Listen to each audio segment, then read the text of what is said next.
terima kasih sudah mendaftar pada course ini dan sudah hadir. Mungkin sebelum kita mulai acara, sebelum kita mulai kegiatan pada hari ini, kita berdoa menurut agama dan kepercayaan masing-masing. Berdoa menurut agama dan kepercayaan masing-masing. Berdoa dipersilakan.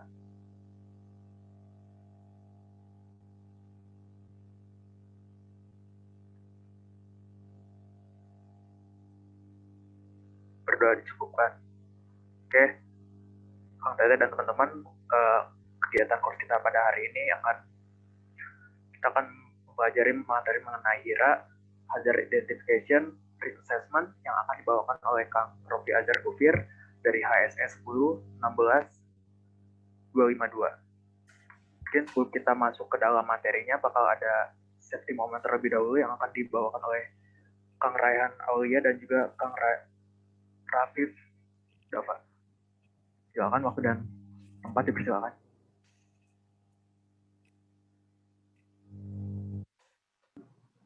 Izin share screen ya, Bang. Silakan, keren dulu.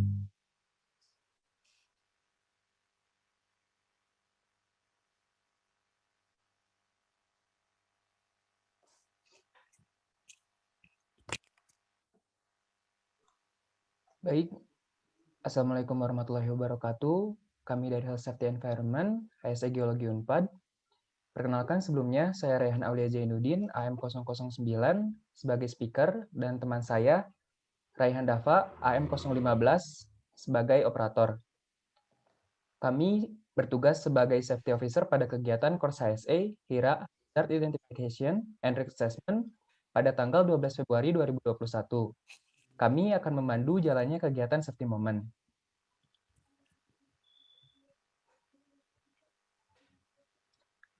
Safety moment merupakan briefing singkat mengenai beberapa potensi kecelakaan maupun bencana yang dapat terjadi di tempat kita berada, yang telah HSE Geologi Unpad kaji dan bagaimana cara kita mengantisipasi hal tersebut apabila terjadi.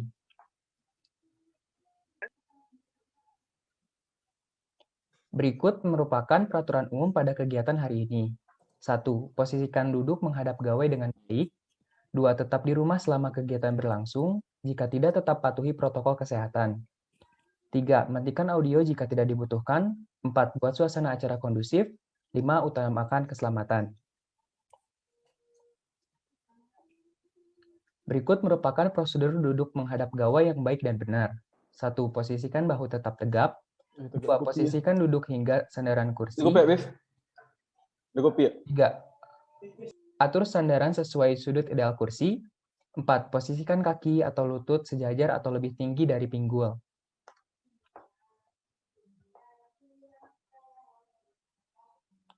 Berikut merupakan protokol kesehatan COVID-19. 1. Jaga jarak minimal 1 meter. 2. Menggunakan masker. 3. Jaga jarak kebersihan tangan menggunakan hand sanitizer atau mencuci tangan menggunakan sabun. 4. Hindari menyentuh wajah, khususnya mata, mulut, dan hidung yang menjadi tempat masuknya virus. 5. Etika batuk dan bersin. Tutup mulut menggunakan tisu atau lengan bagian atas. 6. Isolasi mandiri ketika sedang tidak merasa sehat. 7. Menjaga pola hidup sehat dengan mengonsumsi makanan bergizi, istirahat yang cukup, dan berolahraga. Potensi bencana. Bencana disebabkan oleh faktor alam dan atau faktor manusia sehingga mengakibatkan timbulnya korban jiwa, kerusakan lingkungan, kerugian harta benda, dan dampak psikologis. Berikut merupakan potensi bencana yang telah kami HSE Geologi Unpad kaji yang mungkin terjadi pada kegiatan hari ini. Potensi bencana pertama yaitu kebakaran. Kebakaran merupakan suatu reaksi oksidasi eksotermis yang berlangsung dengan cepat dari suatu bahan bakar yang disertai dengan timbulnya api atau penyalaan. Evakuasi yang dapat kita lakukan ketika kebakaran terjadi. 1. Hentikan aktivitas. 2. Tidak panik dan tidak membuat orang lain panik. 3. Segera keluar dengan berhati-hati. 4. Lindungi hidung. 5. Dilarang kembali sebelum keadaan dinyatakan aman. Potensi bencana kedua yaitu gempa bumi. Gempa bumi merupakan getaran atau guncangan yang terjadi di permukaan bumi akibat pelepasan energi dari dalam secara tiba-tiba yang menciptakan gelombang seismik. Evakuasi yang dapat kita lakukan ketika gempa bumi terjadi. 1. Hentikan aktivitas. 2. Tidak panik dan tidak membuat orang lain panik. 3. Segera keluar dengan berhati-hati. 4. Jika terjebak, cari tempat berlindung di bawah meja atau sudut ruangan. 5. Dilarang kembali sebelum keadaan dinyatakan aman. Berikut merupakan nomor penting dan website resmi bencana yang dapat kita hubungi jika keadaan darurat terjadi. Saya beri waktu 10 detik untuk para peserta melakukan tangkapan layar ataupun mencatat nomor penting tersebut. 10 detik, saya mulai.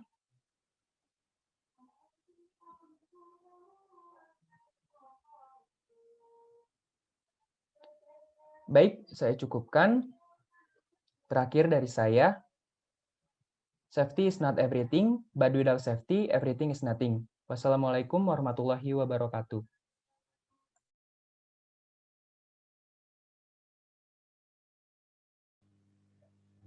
Terima kasih pada Kang Raihan dan Kang Radha yang sudah menyampaikan di momen. Untuk kegiatan selanjutnya kita akan menyimak materi yang akan dibawakan oleh Kang Rofi, dan tadi sudah berdiskusi juga dengan Kang Rofi, dan apabila ada Kang Teteh di sini pertanyaan di tengah penyampaian materi bisa langsung ditanyakan saja. Gitu ya Kang? Ya, betul. Mungkin silakan waktu dan tempat dipersilakan. Ya, baik. Terima kasih Gilbert dan kawan-kawan kepengurusan atas kesempatan dan waktunya kali ini untuk materi HIRA. Saya izin share screen ya kalau begitu.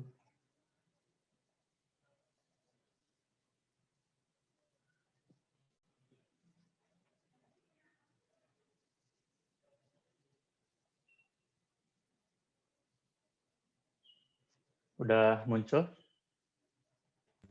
Sudah Bang, sudah muncul. Baik, saya mulai aja kalau begitu. Assalamualaikum warahmatullahi wabarakatuh. Perkenalkan kembali, saya Muhammad Rafi Azhar Gofir dari HSS 10 16252 yang kali ini akan membawakan materi tentang hazard identification and risk assessment. Ya, mungkin sebelumnya teman-teman HSE 12 dan 13 sudah pernah dapat juga, cuman di sini nanti ada beberapa materi tambahan yang di-request dari kepengurusan.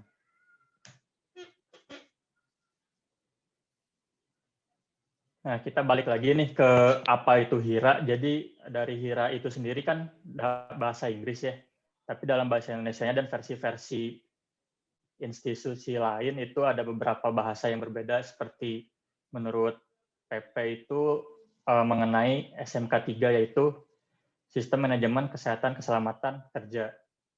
Atau menurut Kepmen ESDM itu IBPR, yaitu Identifikasi Bahaya, Penilaian, dan Pengendalian Risiko. Sedangkan terminologi HIRA itu dikeluarkan oleh OSAS, yaitu institusi dari British, dan ISO itu International Standardization Organization. Jadi HIRA itu bahasanya dari luar Indonesia. Nah, masuk nih ke manajemen risiko. Sebelum kita masuk dalam ke HIRA itu sebelumnya ada manajemen risiko yang mencangkup komunikasi dan konsultasi, penetapan konteks risiko, identifikasi bahaya, penilaian dan pengendalian risiko, dan yang terakhir adalah pemantauan dan peninjauan dari hasil identifikasi dan asesmennya itu sendiri. Itu menurut ESDM. Nah, kemudian ada termin lagi nih, bahaya risiko bencana, yang mungkin konteksnya itu nggak jauh-jauh dari bencana, cuman dalam artinya itu agak berbeda. Menurut Undang-Undang Nomor 24 Tahun 2007 ini, bahaya itu secara sederhana adalah segala sesuatu yang dapat menyebabkan cedera. Jadi intinya itu bahaya itu adalah objeknya atau subjeknya yang dapat membuat suatu bencana itu terjadi.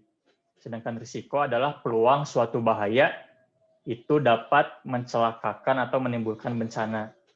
Dan bencana itu sendiri adalah kejadian yang tidak diinginkan itu terjadi, atau juga bisa disebut kecelakaan. Nah, ini sedikit gambaran aja. Hazard-nya itu berarti hiu-nya. hiunya itu hazard atau bahaya, dan risikonya itu adalah manusia itu dapat termakan oleh hiu atau terlukai oleh hiu tersebut. Nah, ini juga ada contohnya kan, kayak bahayanya itu kalau di gambar yang sebelah kiri yang warna helm biru, itu bahayanya tali diikatkan di leher. Dan risikonya adalah tergantung dan dapat mengakibatkan kematian. Yang di gambar kanan pun sama, di mana tangganya itu disangkutkan ke kepala, bila terjadi pengereman mendadak itu bisa tersangkut di leher dan berisiko untuk mengakibatkan kematian juga. Nah, kita masuk ke bahaya. Ada beberapa faktor bahaya dibagi berdasarkan Permenaker nomor 5 tahun 2018 itu. Yang pertama ada faktor kimia, yang kedua ada faktor biologi, yang ketiga ada faktor fisika, keempat faktor ergonomi, dan yang terakhir adalah faktor psikologi.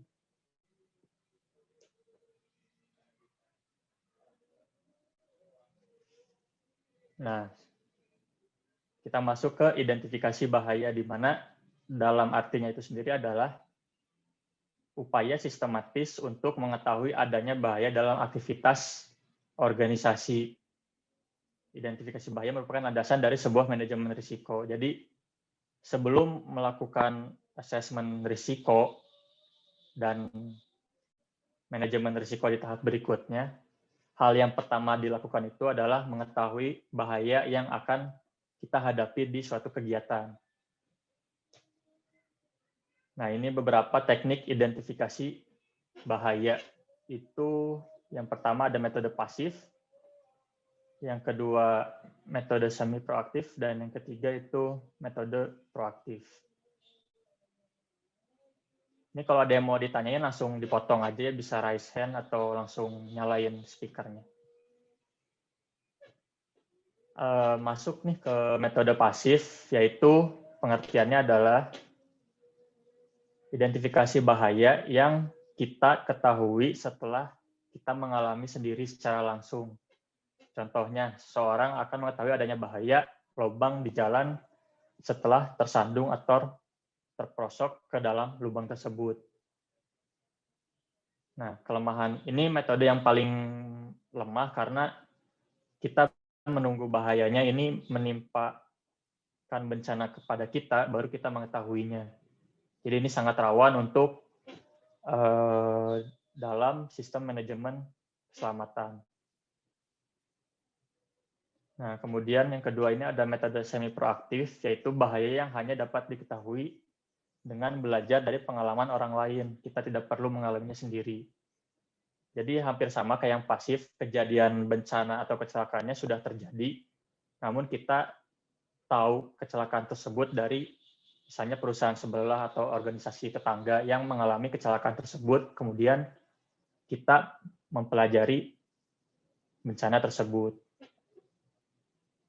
Nah, kelemahannya tidak semua bahaya telah diketahui atau pernah menimbulkan dampak kejadian kecelakaan di beberapa kegiatan. Tidak semua kejadian dilaporkan juga, dan kecelakaan telah terjadi yang berarti tetap menimbulkan kerugian, walaupun menimpa pihak lain. Dan yang terakhir ini ada metode proaktif, di mana metode yang paling dianjurkan dalam sistem manajemen keselamatan kesehatan kerja, yaitu mengidentifikasi bahaya sebelum sumber bahaya tersebut menimbulkan akibat atau dampak yang merugikan. Nah, ini yang paling dianjurkan karena ini bersifat preventif, pencegahan, dan kita ketahui bencananya sebelum itu merugikan kita atau orang lain.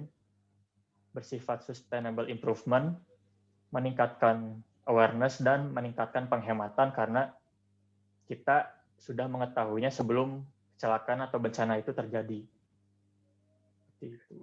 Mungkin maaf Bang, potong. Mungkin ada pertanyaan dari Martinus, dari Raise Hand ya. Oh iya, nggak kelihatan, maaf. Silakan Martinus. Oke, makasih Gilbert. Makasih.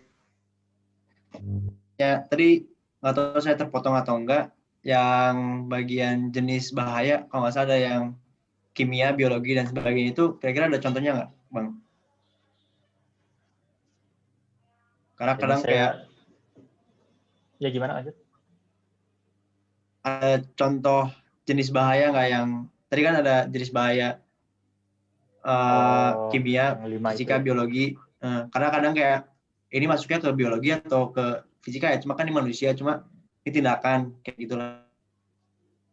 Ini nanti contohnya ada di akhir, cuman kita belajar bareng-bareng dulu aja di sini sebelum ke contohnya. Jadi sedikit mundur lagi ke beberapa faktor bahaya.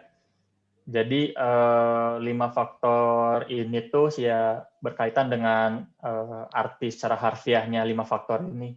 Kayak faktor kimia itu berarti hal-hal yang bersifat kimiawi seperti kalau misalnya kita menggunakan HCl di lapangan atau ketika kita preparasi yang menggunakan zat-zat berasam bersifat korosif, nah itu bersifat kimia. Kalau yang faktor biologi itu berarti hal-hal yang didatangkan dari makhluk hidup. Kayak misalnya kita ke lapangan ketemu hewan buas atau serangga beracun dan lain-lain. Untuk faktor fisika berarti hal-hal yang secara ya fisikawi seperti hantaman atau kebakaran, bantingan, tabrakan, nah itu faktor-faktor fisika. Terus untuk faktor ergonomi ini adalah faktor di mana sebenarnya hal-hal kecil tapi jika dilakukan terus-menerus ini akan menimbulkan risiko yang berbahaya seperti tadi kan di safety moment dijelasin cara duduk yang benar.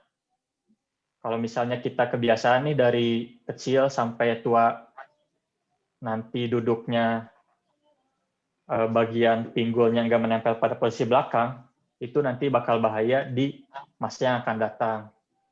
Atau mungkin kalau misalnya kalian mengangkat barang berat ketika tumpuannya di tulang punggung, yang dilakukan secara terus-menerus, mungkin kan akibatnya nggak bakal terasa pada saat itu juga. Cuma nanti bisa terjadi kelumpuhan saat di masa tua kalian nanti. Itu faktor ergonomi. Dan kalau faktor psikologi berarti faktor yang berasal dari psikologis kita, pikiran kita, seperti misalnya kita kelelahan saat di lapangan, kemudian kita jadi berpikir kemana-mana dan tidak fokus, atau kita kurang makan, kelaparan, jadi nggak fokus juga ke pekerjaan kita. Seperti itu, Bapak GM. Oke, makasih Bang Gopir. Paling kira-kira mau nanya juga Bang, ada nggak kira-kira tindakan yang faktor bahayanya itu lebih dari satu, jadi nggak cuma kimia doang, tapi juga dicampur sama digabung sama faktor yang lainnya. Misalkan dia bercanda, tapi dia misalkan lagi bawa HCl nih, terus temannya ada yang bercanda kan, terus akhirnya tindakan tersebut membuat HCl-nya tumpah dan psikologi atau faktor kimia. Nah, ya itu bisa banget yang kejadian beruntun gitu, nanti kita bakal pelajari di fault tree analysis. Oh, oke. Baik. Makasih Bang. Ya, udah jelas? Udah Bang, nanti mungkin sharing jalan waktu aja. Oke. Nuhun Bang. Siap. Kita balik lagi ya. Tadi sampai sini ya yang metode proaktif ya. Iya, Bang.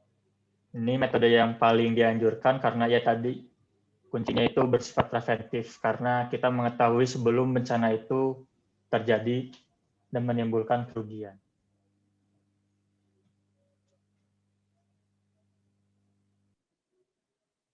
Nah, kemudian nih kita masuk ke risiko. Jadi risiko itu kan tadi kemungkinan, probabilitas, kemungkinan mendapatkan kerugian, baik cedera, kerusakan pada alat, lingkungan sekitar, atau kerugian biaya yang ditimbulkan dari bahaya tersebut. Nah, jenis-jenis risiko juga dibagi lagi nih berdasarkan Risk Assessment and Management Handbook. Itu ada 5, yaitu ada risiko keselamatan, risiko kesehatan, risiko lingkungan dan ekologi, risiko kesejahteraan masyarakat, dan risiko keuangan. Untuk pengertian dari masing-masing poinnya sesuai dengan arti harfiah kata setelah risikonya, berarti kalau misalnya risiko keselamatan yang menyangkut kepada keselamatan pekerja atau masyarakat sekitar.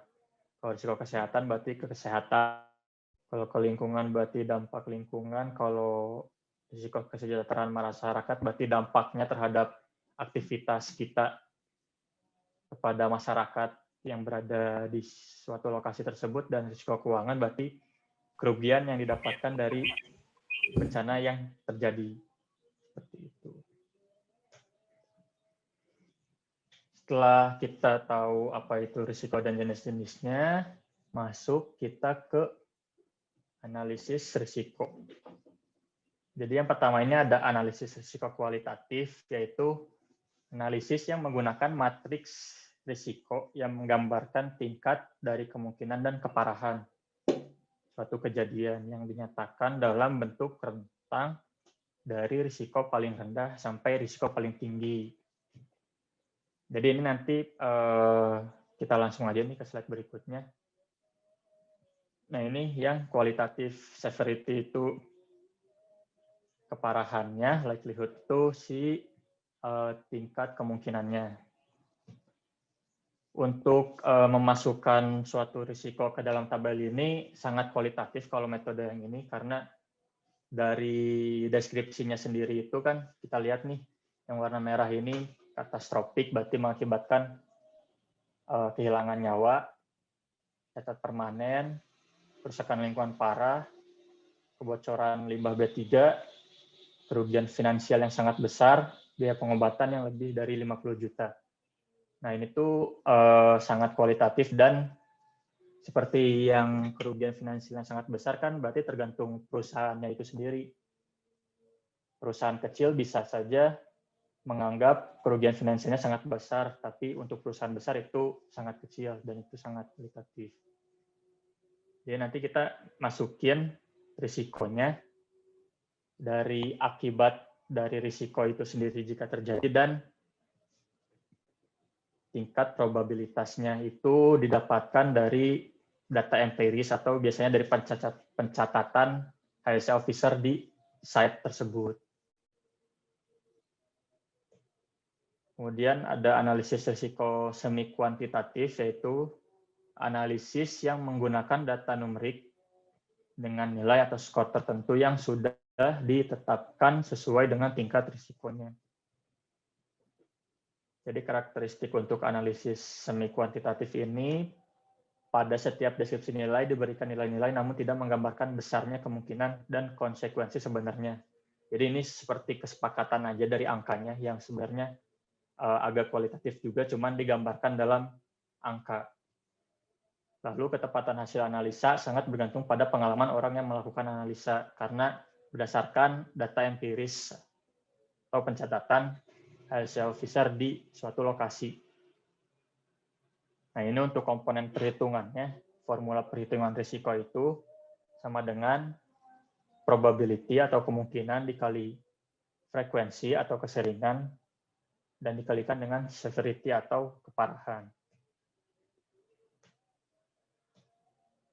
Kemudian ada analisis risiko kuantitatif, yaitu analisis yang menggunakan data numerik yang merupakan tren data statistik. Nah, jadi kalau ini dari data empiris juga, cuman sudah dimasukkan ke dalam metode statistika, jadi lebih kuantitatif dan tidak ada pengiraan faktor kualitatifnya dari suatu daerah atau perusahaan yang telah ditetapkan sebagai nilai acuan standar. Jadi biasanya ada patokan standarnya juga untuk suatu lokasi. Karakteristiknya yaitu kualitas analisa sangat bergantung dari kelengkapan dan keakuratan data yang tersedia, yaitu kelengkapan data yang terekam sebelumnya. Kemudian dapat dihitung dengan metode modeling hasil kejadian atau kumpulan kejadian. Dan yang terakhir adalah probabilitas dan konsekuensi digabung untuk menetapkan risiko. Lalu kita masuk ke model. Ini DuPont ini orang mengeluarkan model rasio kecelakaan di mana dalam 30.000 bahaya, misalnya ini di suatu tempat ada 30 bahaya, baik itu unsafe action atau unsafe condition, itu bakal ada sekitar 3.000 near miss atau first aid. Near miss itu kayak misalnya nih saya naik motor, terus saya nyusul truk di jalan raya. Kemudian di arah berlawanan itu ada mobil truk juga. Di saat itu juga saya hampir ketabrak, tapi saya berhasil menghindar dari kecelakaan tersebut. Nah, itu disebutnya near miss. Kemudian dari 3.000 near miss itu kejadian atau first aid, itu bakal ada 300 recordable injuries, kecelakaan. Kemudian bakal ada 30 kecelakaan major, dan 1 fatality atau kematian yang terjadi. Ini berdasarkan pemodelan empiris juga oleh si DuPont ini. Nah, tadi kan ada unsafe action sama unsafe condition juga kan disebutin di modelnya itu.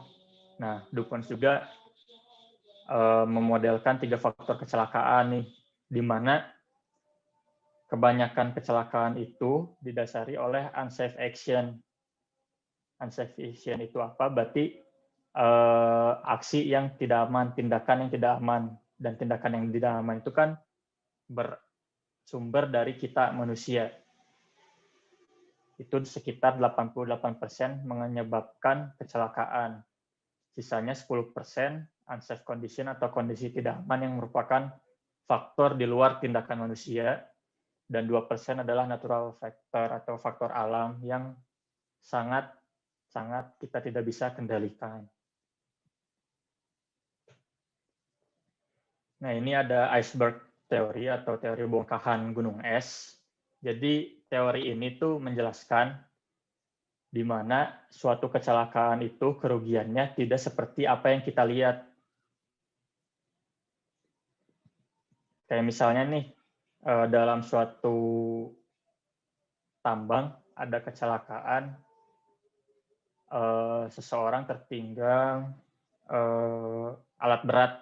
Mungkin bagi orang yang berada di site tersebut melihatnya kerugiannya hanya pengobatan dan kerusakan alat tersebut. Cuman jika kita kaji ulang lagi akibat dari kecelakaan tersebut itu dapat mengakibatkan yang paling parah adalah wajah dari perusahaan tersebut yang mungkin dapat mengurangi nilai dari perusahaan tersebut.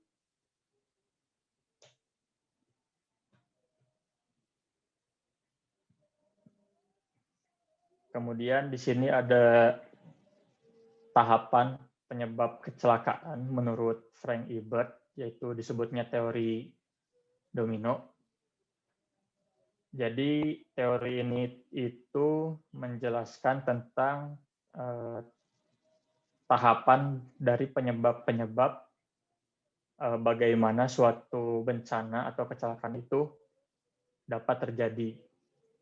Jadi di nomor 1 ini, akibat yang paling dasarnya itu adalah lemahnya pengendalian dari manajemen itu sendiri. Contohnya program tidak sesuai atau SOP itu tidak sangat ditegaskan oleh officer-nya. Nah, dari lemahnya pengendalian manajemen ini akan masuk dan mengakibatkan penyebab dasar, yaitu kelalaian dari officer-nya untuk mengawasi pekerja di tempat, terus kurangnya peralatan pendukung untuk faktor-faktor HSE, kurangnya pemeliharaan, dan keterampilan agar dapat menghindari risiko dari bahaya yang ada di lokasi. Nah, dari penyebab dasar ini akan menyebab langsung ke penyebab langsung. Jadi, karena kurangnya pengawasan, pekerja akhirnya tidak memakai APD atau tidak mengikuti pekerjaan sesuai SOP, bercanda, dan lain-lain yang akhirnya penyebab langsung ini mengakibatkan suatu kejadian yang tidak diinginkan, yaitu accident, seperti tertabrak atau terbentur benda berat, jatuh dari tempat ketinggian, dan lain-lain. Dan yang terakhir adalah kerugian yang diakibatkan dari kejadian yang tidak diinginkan tersebut, seperti kerugian nyawa, kerusakan peralatan, materi, ataupun dampak yang diakibatkan terhadap lingkungan sekitar.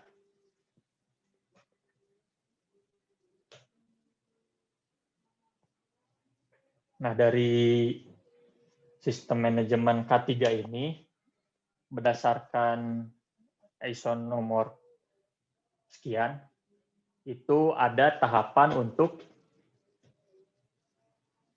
mengendalikan risiko berdasarkan urutannya.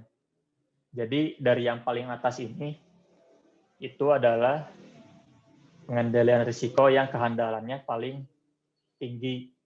Dan semakin ke bawah ini, kehandalannya semakin berkurang. Jadi yang pertama ini ada eliminasi, yaitu menghilangkan sumber bahayanya.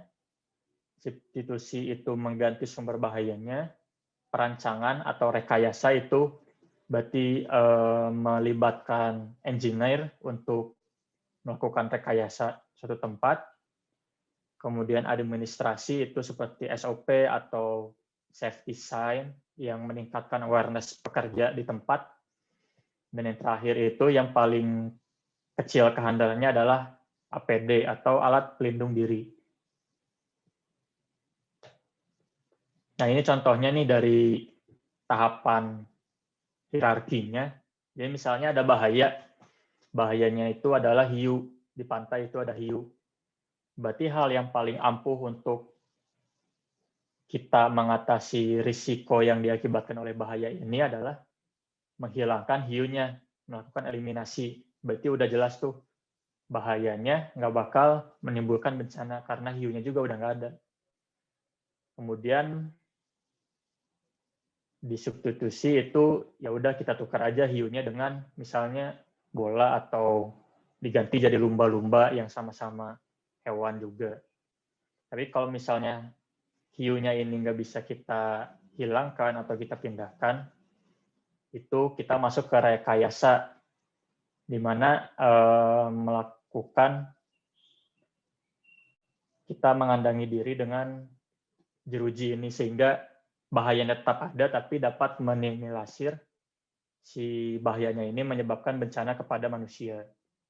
Kemudian ada administrasi itu, ini terlihat ada safety sign di mana itu bisa meningkatkan awareness pada manusia yang berkunjung pada pantai tersebut. Dan yang terakhir ini ada alat pelindung diri yang mungkin kehandalannya sangat kurang, tapi seenggaknya itu lebih baik daripada nggak ada APD sama sekali.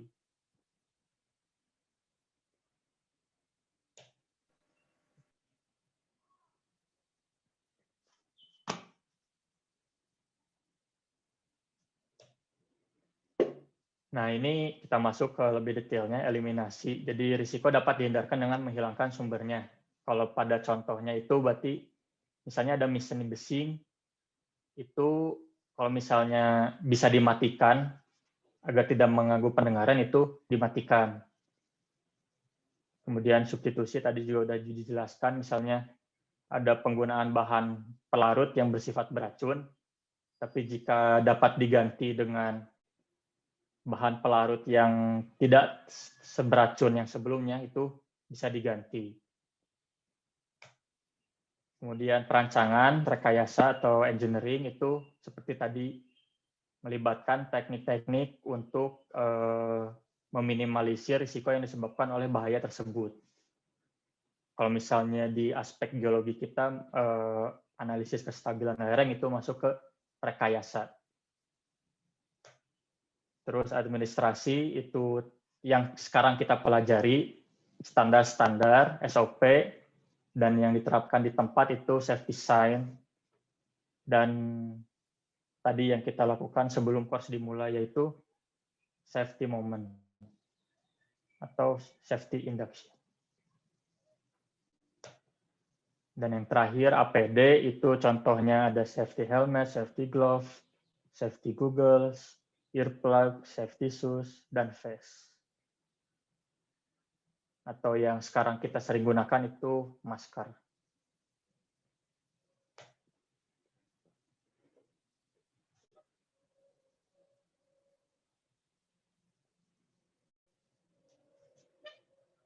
Nah, ini ada tahapan dari penyusunan dokumen HIRA sendiri.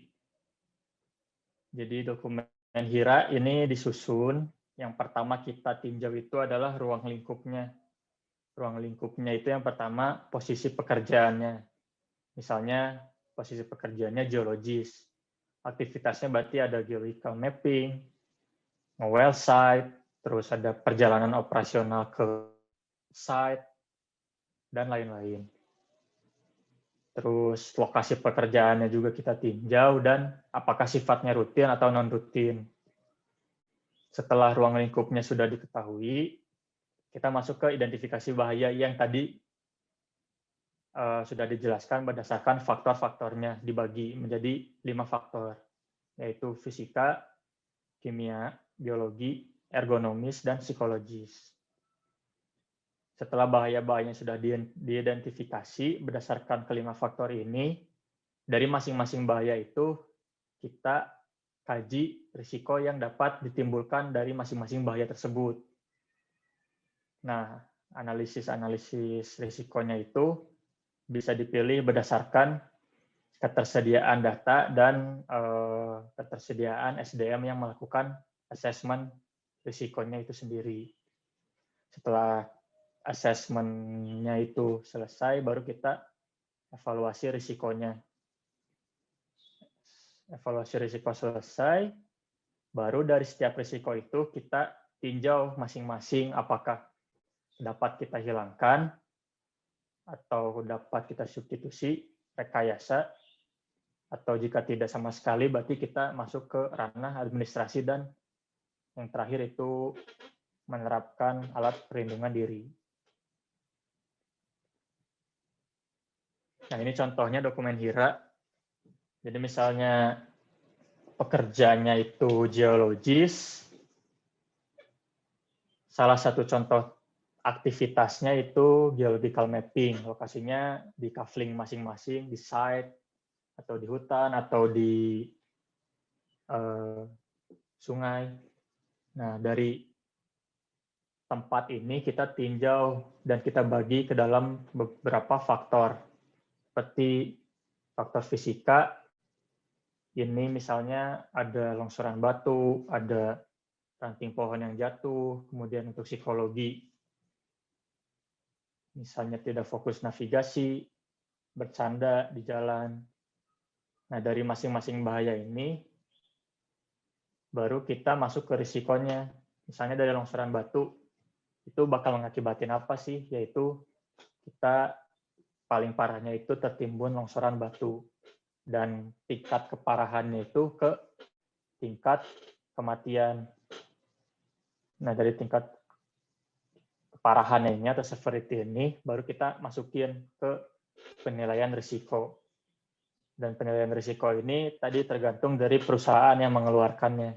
Kalau misalnya nanti kita nggak punya, kita bisa mengacu pada perusahaan yang kondisinya tidak jauh beda dengan kita. Ini untuk dokumen HIRA, kurang lebih.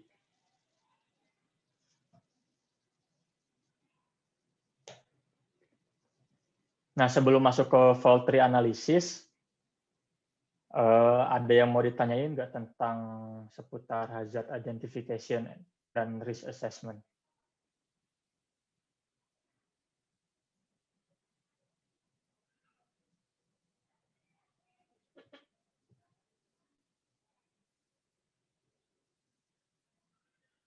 Nggak ada ya? Silakan Kang Tenda apabila ada pertanyaan.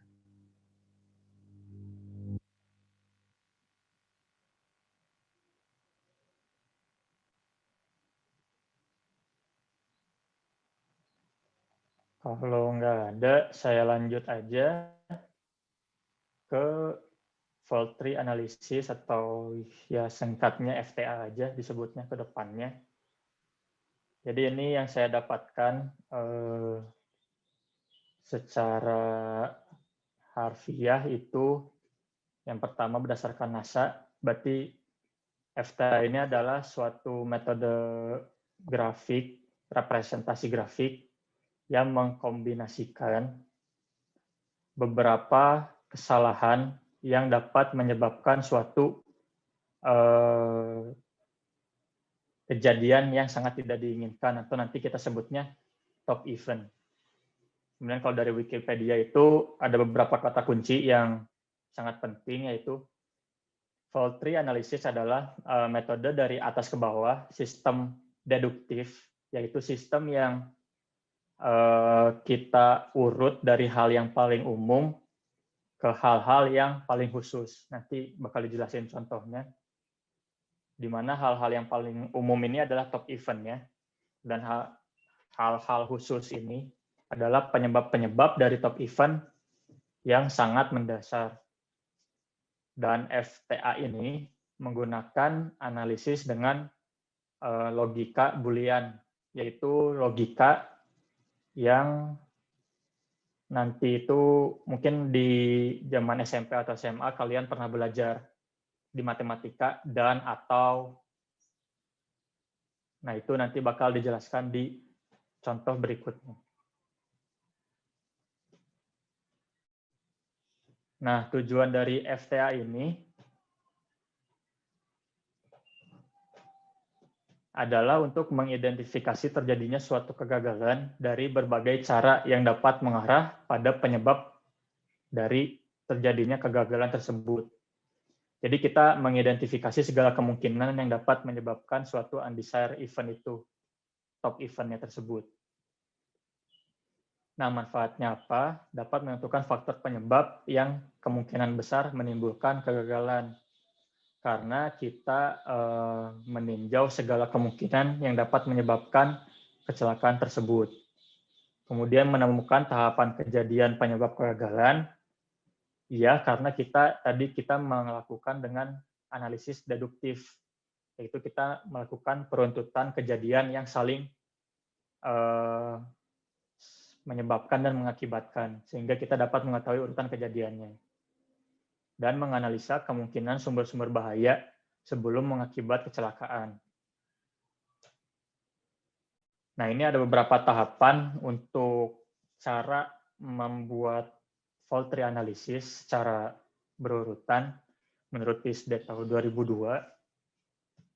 Itu yang pertama, kita menentukan top event-nya dulu, yaitu bencananya yang paling sangat tidak diinginkan dan yang sangat umum itu apa. Nah, setelah kita menentukan itu top event-nya, baru kita tetapkan batasan FTA-nya, fault tree analysis-nya. Misalnya kita cuma mau melakukan fault tree analysis di wilayah tambang terbuka, berarti hal-hal yang berkaitan dengan tambang underground itu tidak kita perhatikan dahulu, karena jika kita perhatikan semuanya, kita meninjau semuanya, itu bakal sangat banyak sekali untuk segala kemungkinan yang ada. Nah, yang ketiga yaitu periksa sistem untuk mengerti bagaimana berbagai elemen berhubungan satu dengan yang lainnya. Jadi sebelum kita memulai meruntut, mencari akar-akar masalahnya, kita pelajari dulu secara ilmiahnya sistem apa sih yang bekerja pada objek yang akan kita analisis.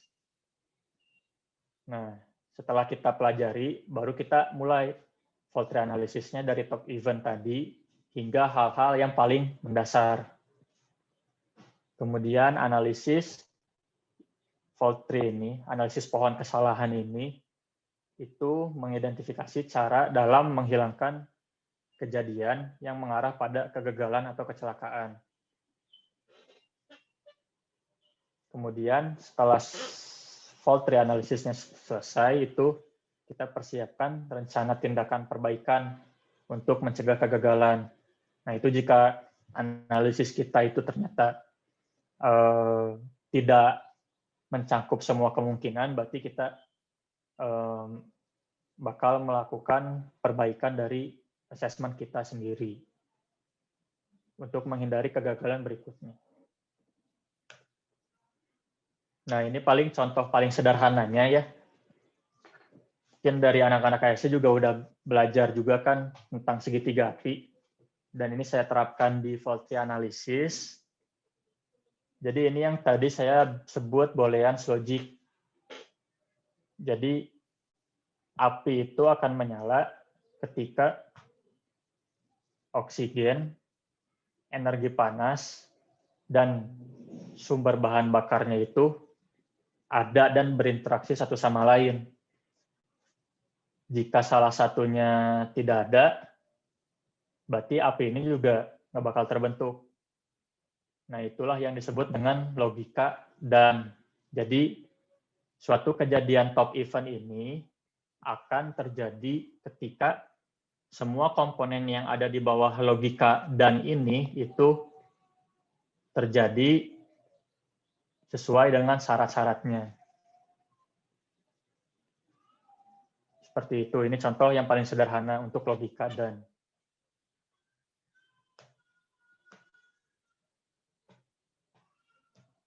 Nah, kemudian kita masuk ke logika atau. Tadi kan udah disebutin api menyala ketika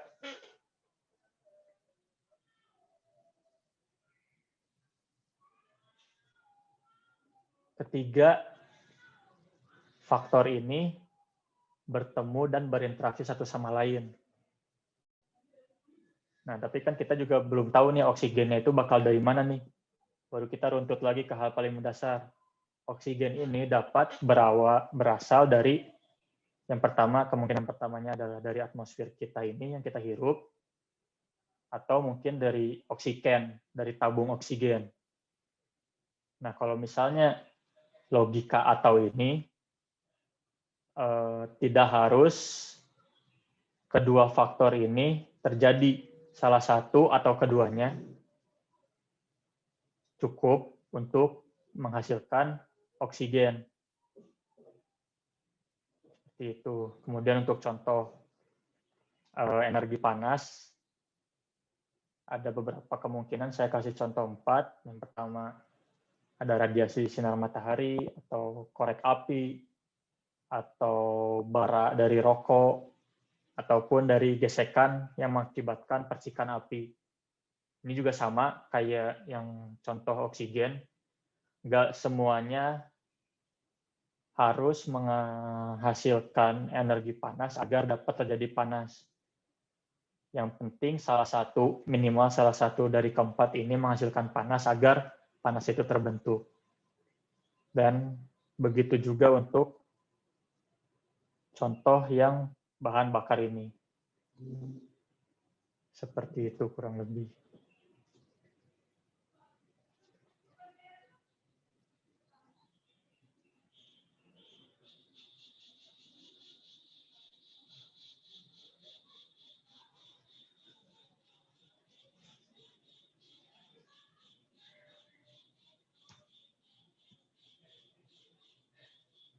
Nah, paling kurang lebih kayak gitu sih untuk fault tree analysis secara umumnya. Karena kalau misalnya kita lanjut lagi ke yang detail, itu bakal lebih pusing. Mungkin ada yang mau ditanyain dulu nih secara umum dari fault tree analysisnya ini. Sistemnya kayak gimana, peruntutannya kayak gimana. Seperti itu. Mungkin Kang Gilbert, saya kembalikan dulu. Oke, mungkin silakan untuk Akang Teteh, apabila ada pertanyaan mengenai materi yang sudah disampaikan.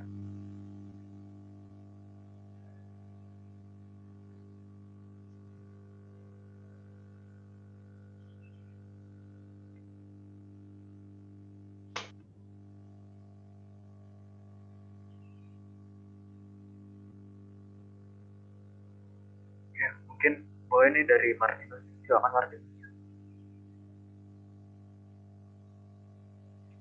Oke, makasih Gilbert. Sebelumnya, punten Bang Gopir. Iya, silakan.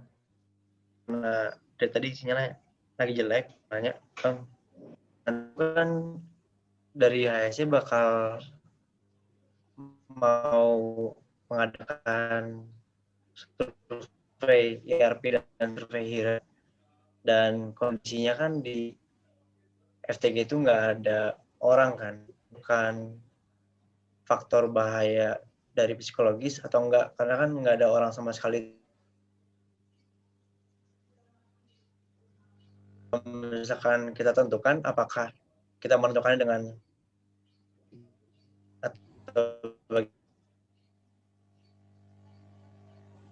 Putus di saya.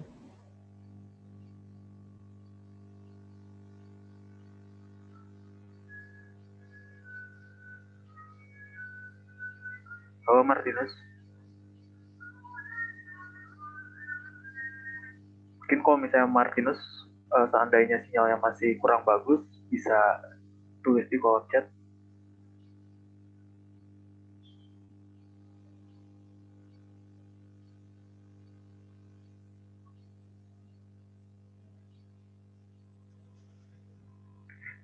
Mungkin lanjut dulu aja Kang ke pertanyaan selanjutnya dari Fadilan. Silakan Fadilan.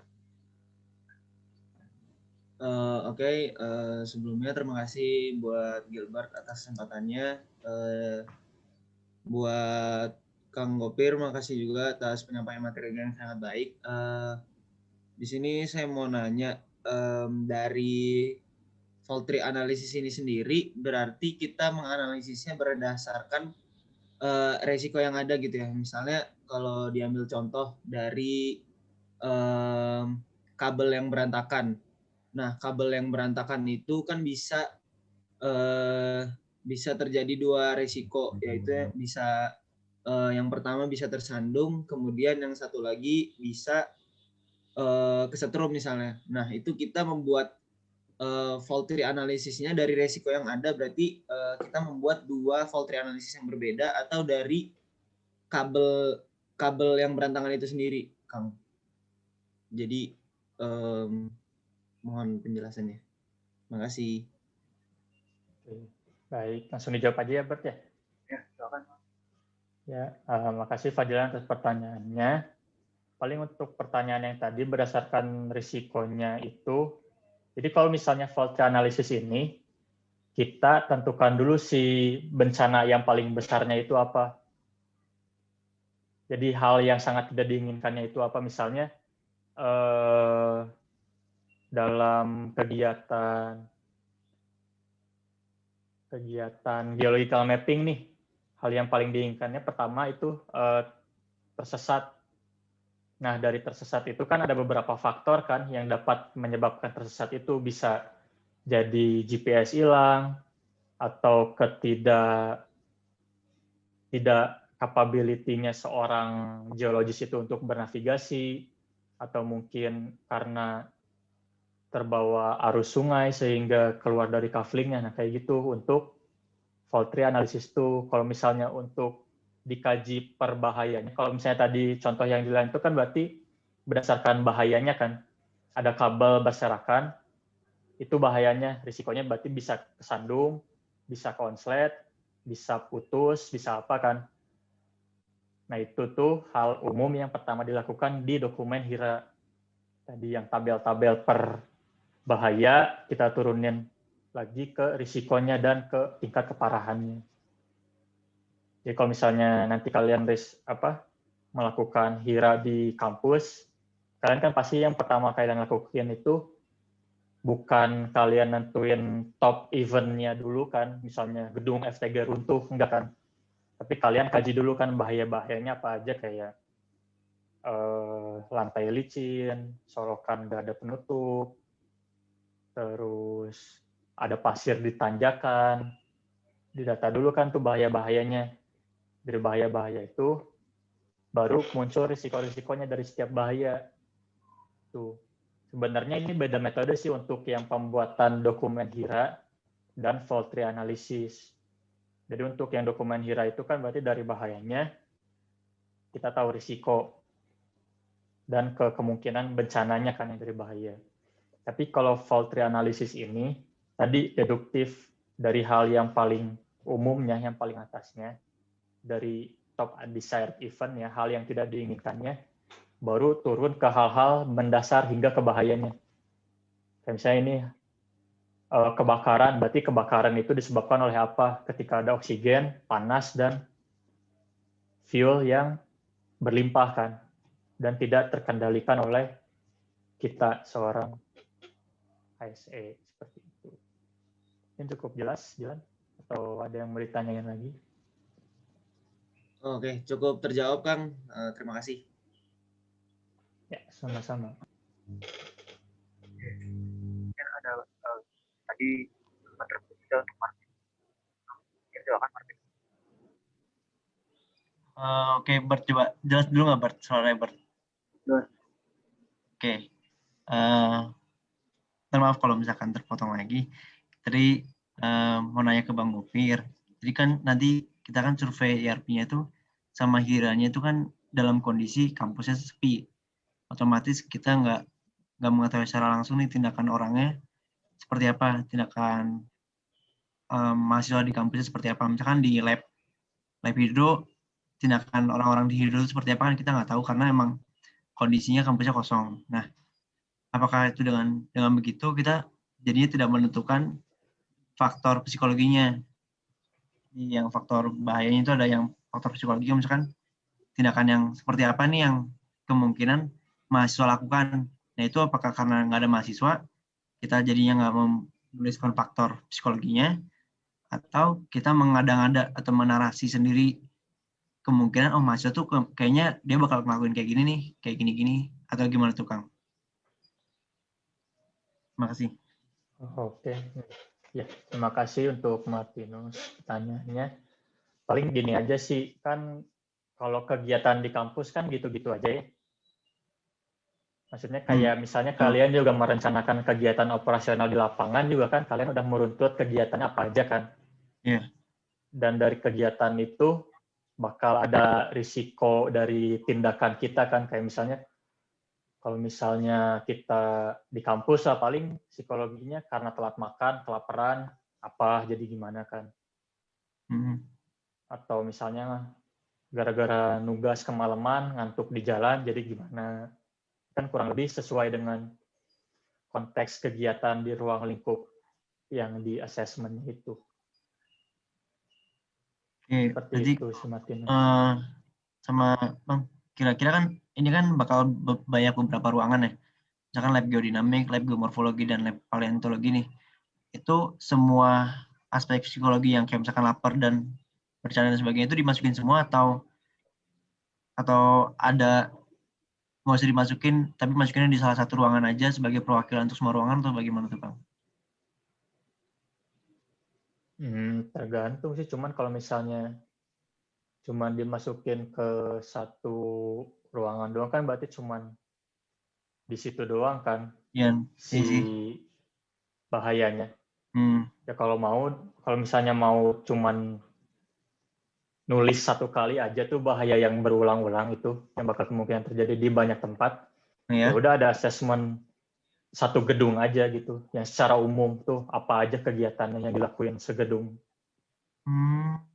Jadi nanti setiap masuk ruangan itu udah khusus lagi. Kayak misalnya kalau misalnya Paleon ada cairan-cairan apa, kalau masuk ke Petro, ke tukang sayat, ntar apa, kan beda-beda lagi kan, lebih detail lagi itu. Kalau yang umumnya ya udah yang umum aja. Jadi biar kesannya nggak kopas gitu ya, tiap ruangan. Iya sih, cuman kalau misalnya kopas juga kan sebenarnya nggak masalah juga kan, toh emang beneran sama juga bahayanya. Karena bahayanya Dan sama. kopasnya juga kan cuma tinggal copy paste doang kan, nggak terlalu susah juga. Gitu sih paling.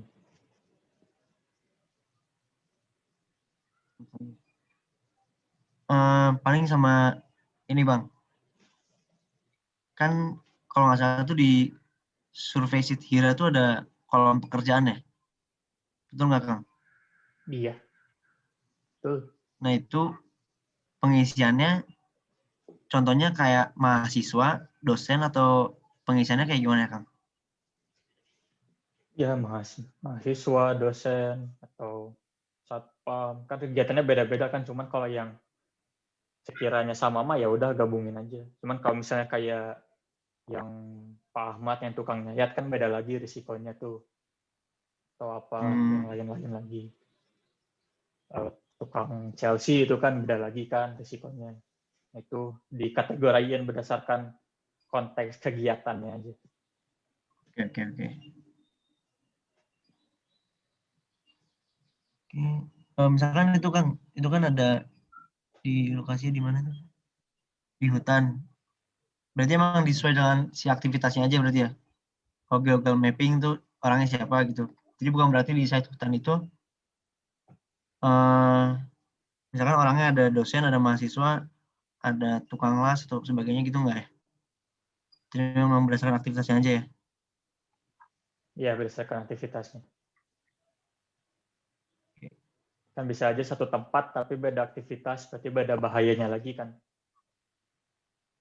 Hmm. Hmm. Cuman bakal ada yang sama juga karena faktor bahaya yang disediain tempat itu. Pasti ada irisannya juga. Oke. Sama paling ini Bang, kalau nanti misalkan si tabel hiranya ini udah jadi, itu mempresentasikannya biasanya kayak gimana sih Kang? Atau kita cuma menyediakan tabelnya doang, terus kita bacain satu-satu atau bagusnya gimana biasanya? Kalau tabelnya sih paling ya udah apa namanya? Si berkasnya aja, draftnya aja. Kalau ya presentasi ya bikin PPT aja kayak misalnya ya dibuat kayak ya ditulisin aja gitu misalnya slide pertama pekerjaan apa, faktor bahayanya apa aja secara umum gitu, detailnya Secara di umumnya doang berarti ya? berkasnya. Oke, sip, aman. Makasih Bang. Siap, sama-sama. Mungkin dari Kang Tete yang lain, apabila masih ada pertanyaan, silakan. Oke, silakan dari Awi. Oh iya, oke. Makasih Kang Gilbert atas waktunya. Makasih juga Kang Gofir atas presentasinya tadi.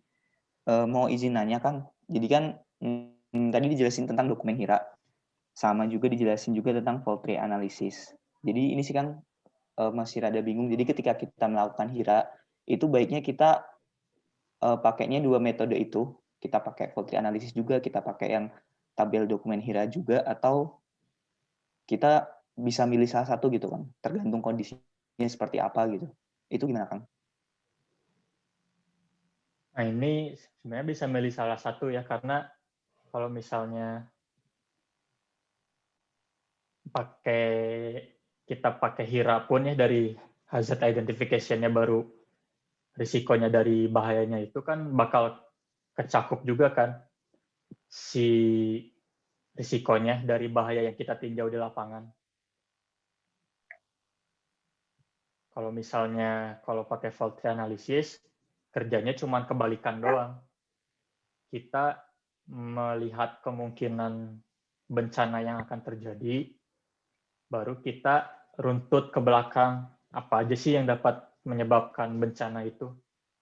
Kayak misalnya kalau misalnya di HIRA kan tahapannya bahayanya dulu. Berarti misalnya kita lihat ada kabel di lantai kelupas. Bahayanya itu kan bencananya bisa keinjak, terus kesandung, jatuh, atau kesandung kesetrum, atau keinjek makin parah jadi konslet, jadi kebakaran, kayak gitu kan. Nah, kalau yang fault tree analysis, kita mikirnya dari kebakaran. Kebakaran berpotensi terjadi di gedung geologi. Baru kita runtut ke belakang. Kebakaran itu apa aja sih sumbernya? Misalnya orang yang ngerokok di Chelsea, di Padidi, atau di lab, atau kompor, atau gesekan dari alat berat, atau radiasi matahari, atau hubungan arus pendek, listrik, konslet, dan lain-lain. Nah, kayak gitu. Sebenarnya bisa milih salah satu aja antara HIRA ini sama fault tree analysis. Cuman lebih ke penekanannya aja sih. Kalau fault tree analysis itu berarti kalian ngejelasin suatu bencananya dan apa aja sih yang bakal menyebabkan bencana tersebut. Kalau misalnya kalian ngelakuin HIRA, berarti kalian ngelihat lokasinya, kalian jabarin semua hazardnya, kalian jabarin semua risikonya. Jadi semua kemungkinannya diruntut satu-satu. Cuman kelebihan fault tree analysis ini adalah kita bisa dengan mudah untuk menggagalkan suatu kejadian yang tidak diinginkan. Ya, misalnya contoh yang ini aja nih, yang sederhana. Kita nggak mau api menyala dalam kampus. Ya udah kita hilangin aja salah satunya. Kalau oksigen kan nggak bisa dihilangin. Kita juga kan butuh oksigen. Ya udah kita tinggal hilangin aja sumber panasnya. Jadi dilarang merokok di dalam ruangan kayak gitu. Jadi untuk fault tree analysis kelebihannya adalah kita dapat dengan mudah memotong faktor-faktor sehingga bencana itu tidak dapat terjadi. Gitu sih, Alif. Oke, oke. Iya, Kang, nangkep. Berarti sebenarnya sama aja ya, Kang ya. Cuman bedanya tadi track back Sama. ke belakang sama yang dokumen Hira tadi. Oke. Oke. Terjawab sih. Makasih Kang Gopir. Siap, Kak Gilbert. sama-sama. Oke, mungkin akan cerita yang lain. Apabila ada pertanyaan, kita masih ada waktu di sini.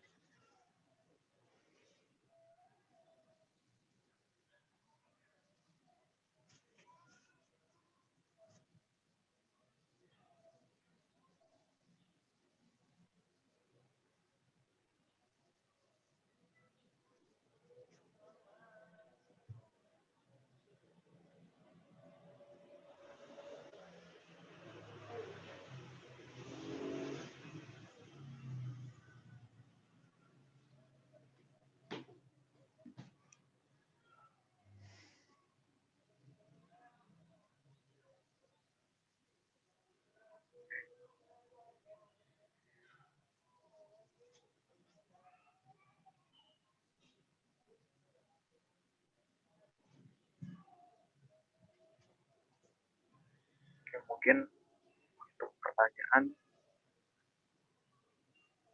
belum ada yang ditanyain lagi ya dari Kang Tete di sini.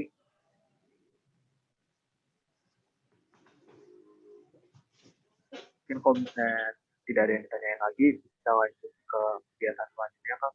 Yaitu kita bakal ngadain kontes nih untuk para peserta kegiatan KORS pada hari ini. Dari panitia bisa di-share dulu untuk link dari GFOM, link GFOM soalnya.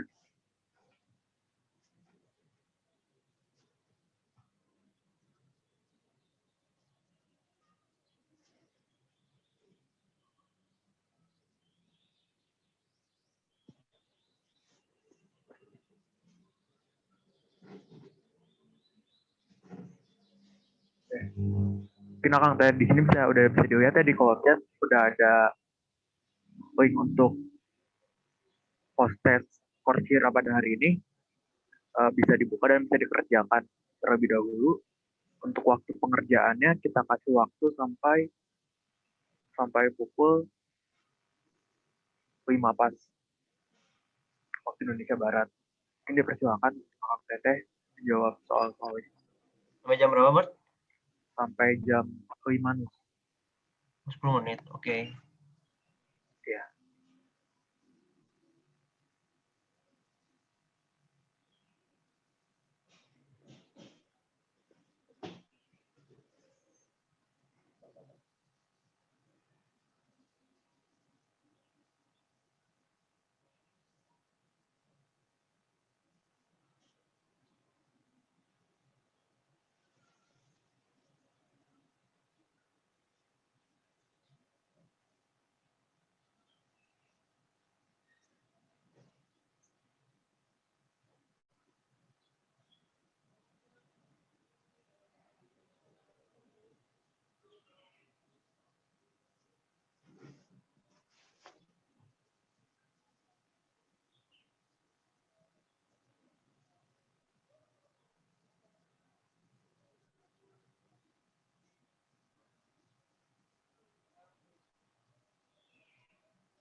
mungkin diingatkan kembali untuk Akang Teteh untuk waktu pengerjaan post testnya tinggal 5 menit lagi.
Mungkin untuk Akang Teteh waktu pengerjaan postesnya udah habis ya. Silakan bisa langsung disubmit aja postesnya.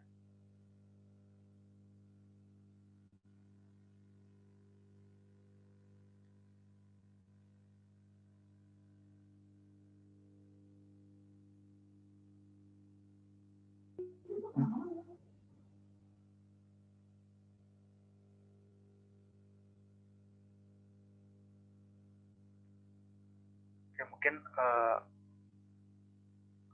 dari Akang Teteh nih, terakhir apakah ada pertanyaan yang ingin ditanyakan kembali? Atau ada pertanyaan yang ingin diajukan?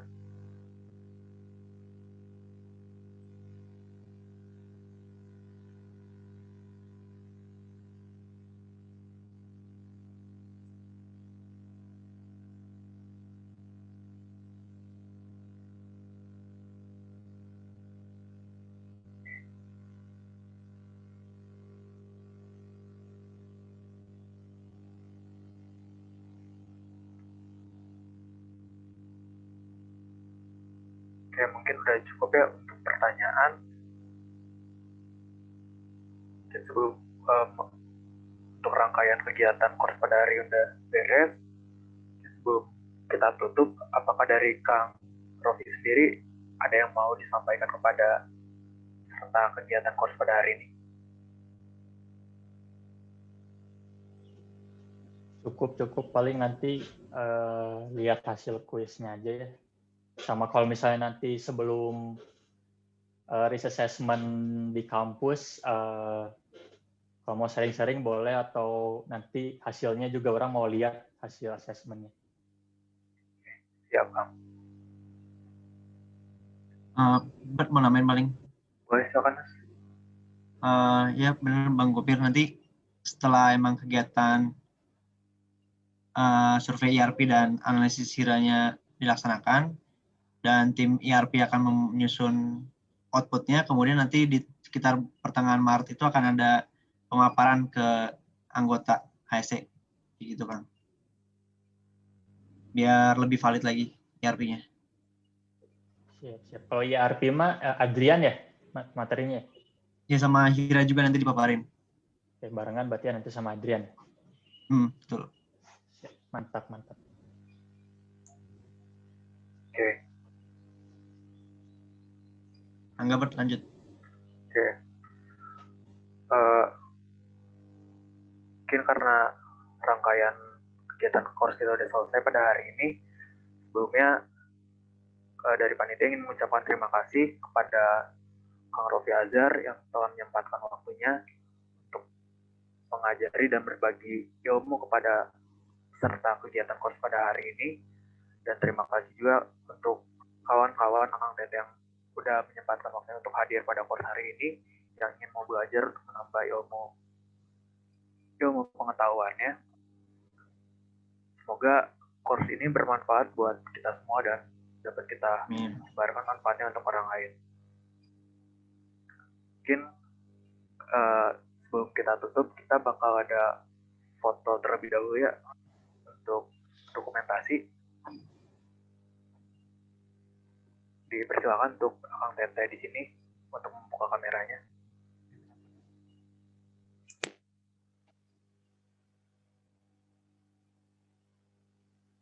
Cerah banget tuh.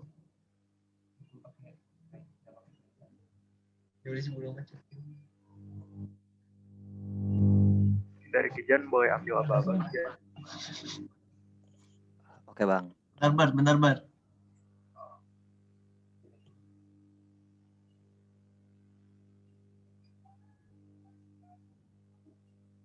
Yuk buat Akang Tetehnya on cam dulu. Yuk Ryan Dava, Ryan Rafaelino, Armando, Andi. Satu doon.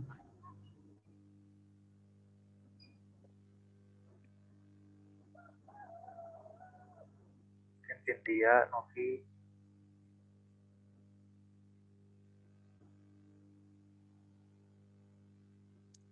Ada 2 slide ya, jadi agak ditahan dulu gayanya. Slide pertama. 1, 2, 3. Slide kedua. 1, 2, 3. Udah, Bang?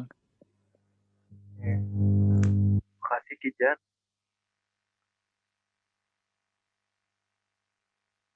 Oke, karena udah rangkaian kegiatan kurs pada hari ini udah selesai, mungkin alangkah baiknya karena tadi kita buka dengan doa, kita tutup juga dengan doa. Untuk menutup kegiatan kurs pada hari ini, mari kita berdoa menurut agama dan kepercayaan masing-masing. Berdoa dipersilakan.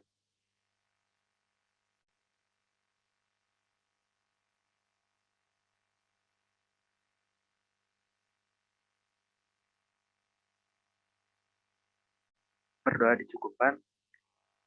Terima kasih sekali lagi untuk pemateri Kang Rofi dan para peserta yang pada kegiatan kurs pada hari ini. Mungkin untuk kegiatan kurs pada hari ini cukupkan. Silakan apabila dari akang di sini mau meninggalkan room ya. Udah. Makasih ya Bang Gopir. Ya, terima kasih juga pengurusan